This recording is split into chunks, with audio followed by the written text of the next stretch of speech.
L'onde émanant d'une source sonore percute la membrane du tympan et est alors transformée en énergie cinétique.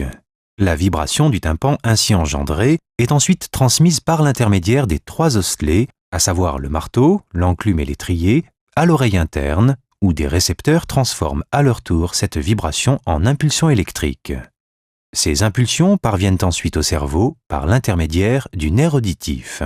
Une inflammation de l'oreille moyenne, un accident ou toute autre perturbation peut provoquer une interruption de la conduction auditive, de sorte que les mouvements du tympan ne peuvent plus être transmis à l'oreille interne.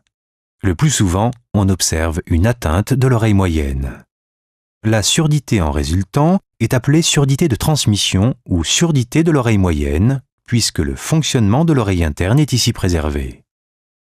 Outre la possibilité d'utiliser une prothèse auditive, il est aujourd'hui envisageable de pratiquer une intervention chirurgicale permettant de rétablir la transmission de l'onde sonore du tympan vers l'oreille interne.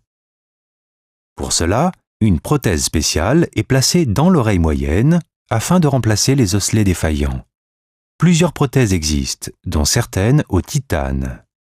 Ce matériau léger est très bien toléré et très stable et de plus en plus employé dans la construction aéronautique et dans d'autres disciplines médicales.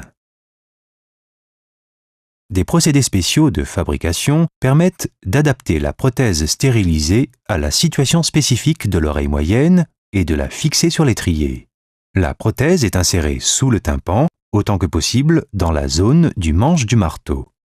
Ainsi, après une courte période de convalescence, le son peut de nouveau être transmis du tympan à l'oreille interne et il est même possible de rétablir une capacité auditive tout à fait normale.